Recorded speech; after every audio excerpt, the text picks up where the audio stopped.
Experience the future of packaging and processing up close and in action. Explore groundbreaking innovations, engage with hands-on solutions, and connect with the experts transforming the industry. See how these advancements can revolutionize your products, production lines, and business. It all starts here. Don't miss out. Register today at packexpolasvegas.com/unpackedpod.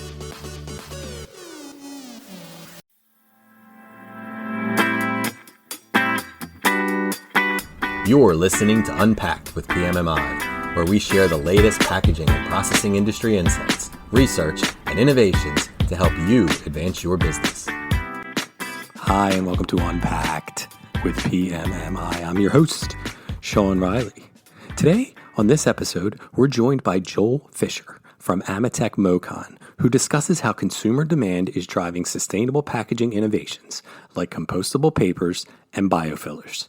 He highlights industry collaborations and offers insights on balancing sustainability with functionality and infrastructure. Let's have a listen. So with all the fancy introductions out of the way, welcome to the podcast, Joel. Thank you for having me. Well, the pleasure is all mine.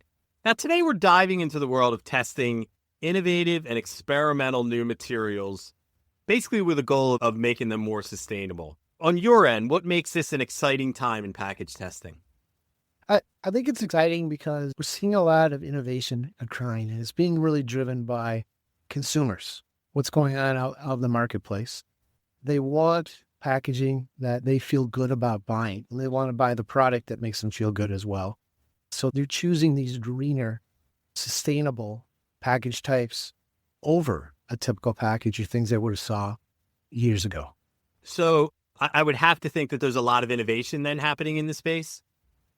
Yeah, there is. There's really a ton of innovations. The companies, they're striving to develop materials that could benefit the planet without compromising the quality. They're exploring options such as coated paper. We're seeing a lot of coated papers being done, things that are very easily compostable.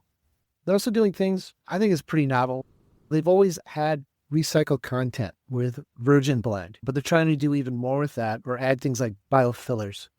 These are things like cellulose, rice husks that they can add to basically the polymer formulation. It helps create that package, but reducing the amount of plastics within it. I think that's really cool. I think one of the most novel things really that we've seen in the past year that's really been moving forward is there's been a lot of polymers out there that are these multi-layered. You hear about K-cups, how they're not recyclable. Yep. And that's because it's multiple layers within this polymer. It looks like a simple plastic, but you've got polypropylene, some called EVOH, which is a great oxygen barrier. And you need that because you want coffee to be fresh. You want it to stay good and stay long and taste well when you brew it. But having those layers mixed together makes it very hard then to recycle this. How do you pull them apart and how you do things with that? So I think one of the interesting things that's really being done is you're taking some of the simple polymers like polypropylene, polyethylene, and the like, and they're making small layers, but they're gluing them together. And the glues and the adhesives are now helping create a better barrier overall. And at the end of the day, they get this higher performance for good barrier packaging, so your coffee can be fresh. Other packages, your products are fresh, they taste good, they get shelf life. But now, by doing this in this ingenious way of creating all these little layers stacked together with these little binders between them, the material is now recyclable and can go in the stream. So that's actually pretty novel, and a lot of research is going into that to say, hey, maybe we can cut out some of these packages that we configured in the past with these multiple layers and that aren't so recyclable, and now we can do that. We can get them into the recycling stream. Very interesting. So I'm guessing having this variety of different materials entering the package sphere, for lack of a better word, has to be challenging from a testing and experimental standpoint, no? Yeah, it really is. The polymers, where they're doing the multi-layers of them, of the same polymer type, that's pretty straightforward. But we look at compostable. You've got these papers. You see these these cups, these coatings. When you look at them, and the paper itself falls apart in very high temps and high humidities. And if that's the backbone and the structure is supposed to be a package, how can that provide the protection that your product needs? So I think a lot of the challenges really are coming up in that compostable marketplace, that segment where these coated papers, these blends in some of these biofillers, testing them and making sure within all these different environments, do they still perform well as an oxygen barrier? And put a high humidity around it, or does it fall apart? The environments are a challenge into them, and then also the testing of them is a challenge. We're learning more things about how we mount those, how we test those. So we're learning every day with those types of materials. Interesting. So you had mentioned earlier about multi-layered plastics kind of causing problems. And I guess if you could just give us the 101 on what the issue is with breaking down multi-layered plastics. Normally what's going on is when you go to a recycling center, a lot of these things, if they can pull things out in line and separate them, that's great. Otherwise, they're chopping up in small pieces, and they're going to be looking at the densities of them and separating them out that way and the like. But one thing you can get out of them is if they want to get BTUs out of them, if they want to burn them to get BTUs and turn into energy is the one thing they could actually do with them. All right. So earlier we talked about the biofillers. You had really hit on what sounds like a pretty cool solution with biofillers. If you could talk a little bit more about that and how they came about. Yeah, so biofillers are things that you add to it. So groups are already using recycled plastic. They're cleaning it, they're putting it back through, extruding it back out. What they want to do is a way to cut down the plastics. And a way to do that is to add these fillers. And what kind of fillers do you use? There's a whole bunch of them, but it's interesting if you can use basically waste from other streams. Things like coffee husks and rice hulls. Those are called biofillers. We helped on a project that was going on at Iowa State University where they were putting in these different biofillers. And then they're creating bottles out of them, things that you might use for shampoo or other types of bottles. And what's interesting about them is that the biofillers, they'll give it a color. So now they'll look a little browner. They look more recycled. What they do is they help reduce the overall plastic content. But a key question is, does it impact my product's life, my usability? Right.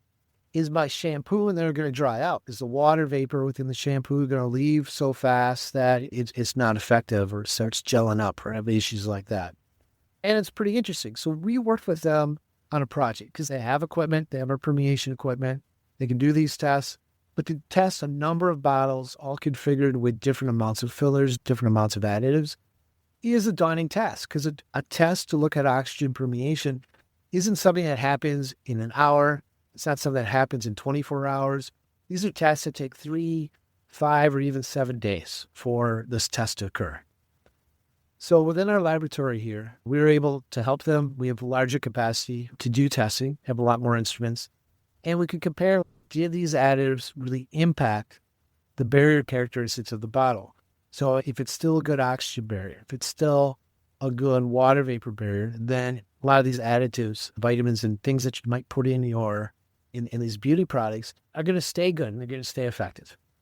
So that was really, I think, a cool project trying to show, do the additives impact the overall permeation rate? And then if they do, how much? And then they can optimize basically the processing.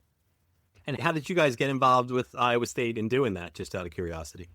They already had our equipment. MOCON as a company, we're known for really this niche of testing permeation, oxygen, water vapor, and CO2.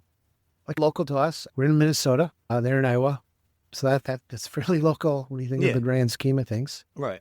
And we had a good relationship. And this was something that we liked to do, kind of showcases that when you test materials, a lot of people just think of a pouch sample, like a potato chip bag, But we are testing full packages, these bottles, trays, little blister packs and the like. So it just made sense that we could help them out because we had the capacity to do the testing.